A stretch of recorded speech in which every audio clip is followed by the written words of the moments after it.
Alrighty, welcome to Bobby's BQ review session. Now, I've just got myself a new BBQ 2200Q model. So it's below the family Q and above the baby Q. It's a model above the standard 2200, and the 2200 is the new replacement for the 220 model or 220 model Q.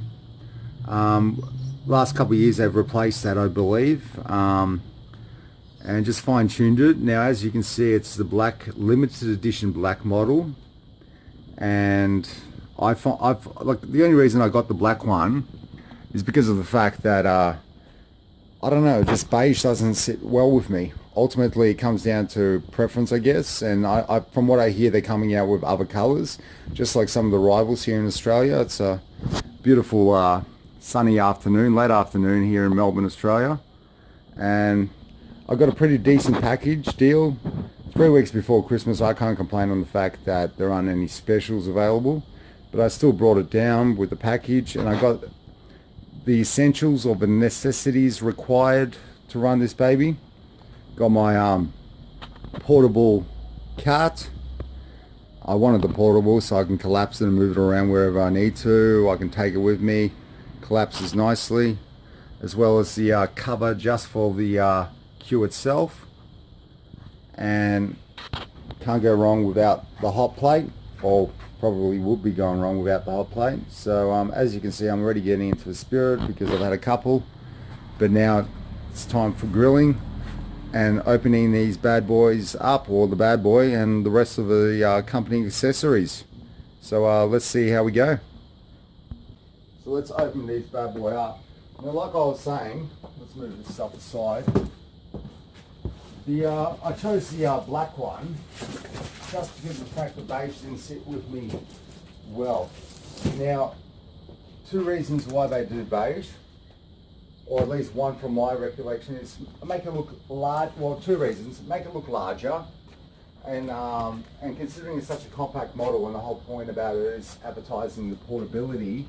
You sit there and you look at the fact that, well, you've got a point. So let's make it look larger by having the lighter color, because that's what everyone says. At least that's what my girlfriend said.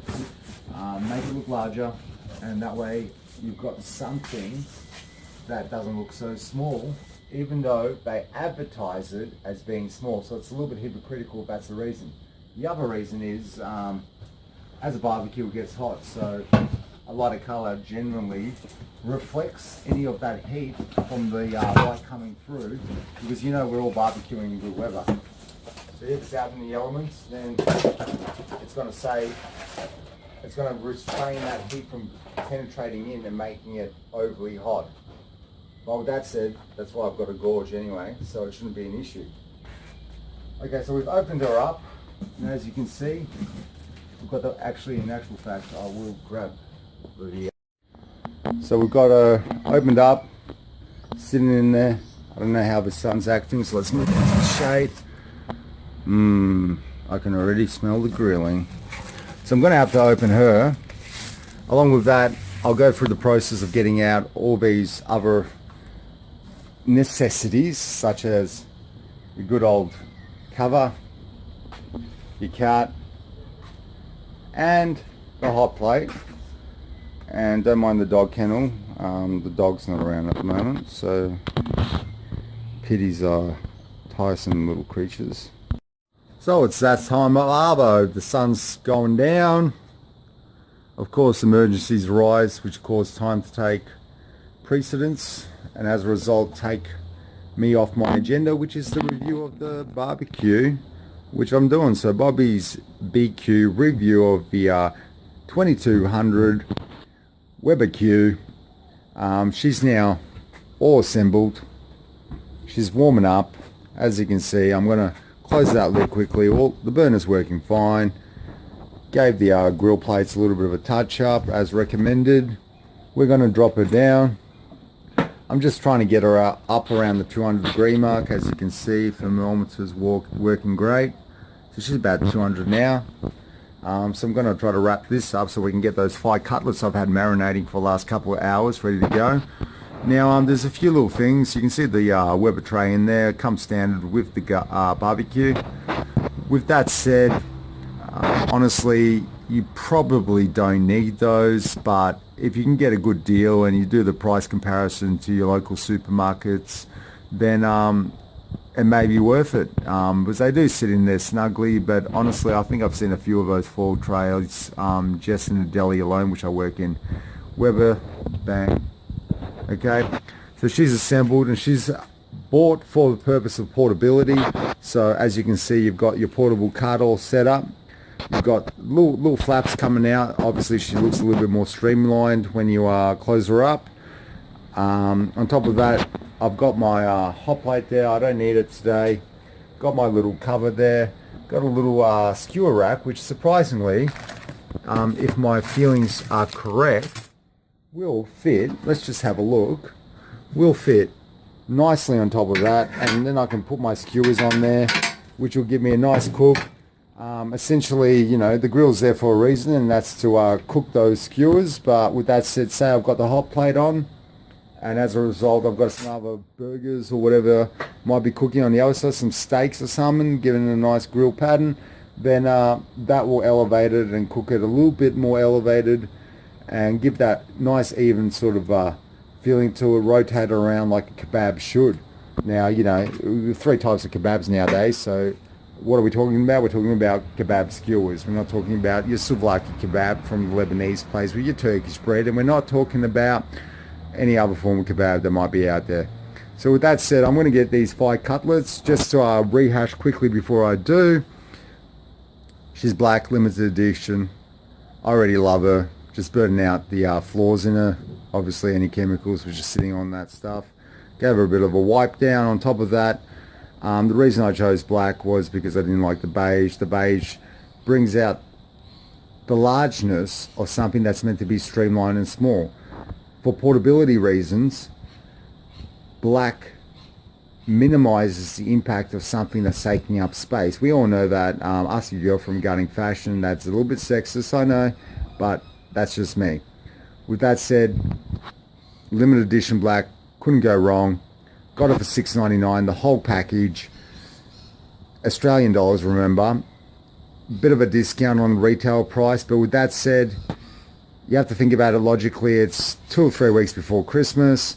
You can't sit there and debate certain things when they have 2 or 3 of these puppies left in their store as an independent.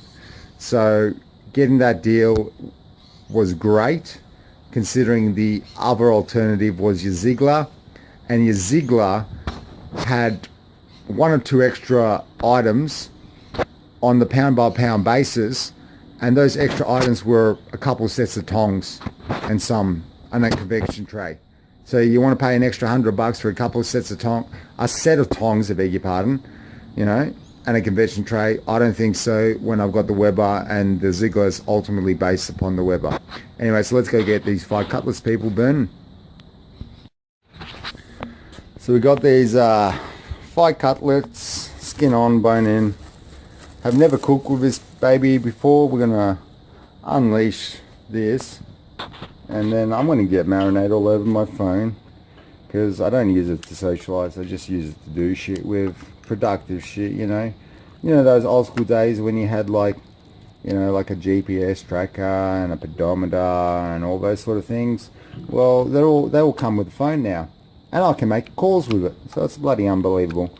Anyway, so I'm just doing this just for show. It was really, I really don't care. I just want to chuck these on and hear the sizzle. So let's see what happens. What I'm thinking is, if I'm careful enough, you have to remember, I'm using a goddamn phone and I don't have a stand. If I'm talking about the shit in an old school way, that's what we're talking about. So we're going to drop that. We're just going to pop these on there. So I'm going to pause it for a second. Popped all these on. You can hear that sizzle, Jesus. So we got them burning. Just chucked them on there. A bit of flame going. I don't know what I'm doing. It's that time of night where on my day off, I've had a couple. It's getting there. You know, emergencies flying. Stuff's taking longer. You can see that stuff's dripping down on the burners themselves. I'll definitely need to take care of that at some stage. From my understanding, you know, every 3 or 4 cooks, Weber recommends maintenance of your burners by giving them a good burnout. You know, if you need a little pin needles or, you know, safety pins or something, just through the holes to make sure they're burning right. But you can hear that sizzling away. I've turned it down a little bit, waiting for that residual heat to escape, so that then I can just give it a bit of a close, just increase the cooking temperature all around it, let it suffocate through the heat, but at the same time use less gas as a result and have the temperature of it rise quicker and cook through more thoroughly and more efficiently. So it's still going to give me that grill smoky Joe sort of flavour which I'm after. But with that said, let's come back to it in 5-10 minutes and see how we're going. In 5 and in 10, as I should be done by then. Chicken cutlets. Yummy, yummy. So let's have a look at where we're at. Now, ideally, I'm going to open this puppy up. Ideally, I wouldn't be cooking these like so and continuously opening and closing them. Like flip them over once, put them on the skin side down at the end and give it a bit of a crisp up. You can see it's got those nice grill marks that we all love. With that said, I'm going to have to flip it over again because I do keep opening and closing it. It's the first cook I've ever done on the Weber. I've got my plate, full-size plate, mind you. We're going to see how those Australian standard flaps on the side there hold up with over 1 kilo of chicken on top of that plate. But with that in mind, like I said, backtracking, we've got these puppies on there. I'm going to flip them over a couple more times, make sure they're done so that we're not eating raw chicken, salmonella, yum, no.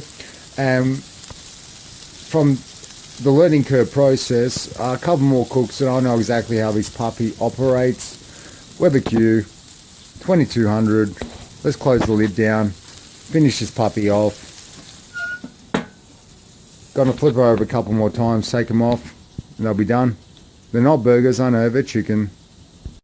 So this food's ready pretty much. I'm just giving you 5 cutlets, 10 minutes. Just giving you a little bit of an indicator on that fat trap right there. That's all the juices that come out of chicken. Now people are going to say, that's the good stuff. Is it the good stuff? I don't know. That seems like oil. Omega-3s, fatty acids from your fish, great. Omega-6s, fatty acids from chicken and poultry, awesome as well. Not as good as the 3s, but just as required by the human body. With that said, have a look at that. That's a grease tray. That's just 5 cutlets there. I'm going to flip these puppies over and they're done. Like I said, it's overkill. Mum always taught me to cook meat so that it's overdone. So that's how I roll. That one is not so good. I think there's a little bit of a issue regarding that. But you have to remember it's a learning process. But the burners themselves, had I left it closed up properly, would have given me the look I was wanting. I'm going to pause this for a second. So unfortunately, it was a hit and miss affair on the first attempt. I'm going to take these puppies off in a second, make sure they're well done, because I've been playing around with the temperature, seeing how it's burning. You can see that ultimately the one in this position here looks great. It's got the skin on it. That's how I want my salmon done. You know, nice and crispy on that skin. Underneath, tender. Hopefully it's penetrated through. I don't want to be totally, pardon the pun, pedantic about checking the temperature of this chicken. It's just a 5 cutlet after all. Lost the skin on this one, it's a bit stick to it. But that's just more the fact that, like I said, cooking these skin side up and then crisping it up at the end with the oil leaching down. As you can see, the oil's been leaching down, and then using that skin on top of that grill after the oil has coated that part of the grill itself would have given me probably a more professional finish. I tell you what, they smell tasty and I reckon they're going to be pretty tasty. So peace out, peeps. Going to take these out, show you one more photo at the end, and we're done. And then I'll give you my comments as well. But honestly, I've enjoyed this. I've enjoyed setting it up. I can see the potential in it. We'll see how it cooks in the next month or two. Peace. Bobby's BBQ review done. Home ways on, but where were we? Our 5 cutlets, they're done. Now, being brutally honest, look a bit ratty, but in my defense, you can see that steam just sizzling off them. They're still cooking a little bit, obviously. You know, let that meat rest regardless. You always should let the meat rest at least half the time it took to cook it. In theory, I overcooked it, but that's fine. It's a learning curve with this puppy. It's got some residue left on top there. Heaps of oil in that pan. I'm not going to take it out just yet, but you can see all that oil that's coming off it. It's not to say that those good fatty acids on the chicken like it would be with the fish. And there are other ways to cook the fish recommended by Weber and by chefs alone that will contain that good fat but maintain that flavor and make sure it's cooked through thoroughly but not overcooked. So yeah, 5 cutlets, extra gristle, or what we call them, southern style, extra, that good stuff. Home and away in the background, and on top of that, I need to go to my television in my room and watch some RBT. Peace out, because I need to learn how to drink and drive.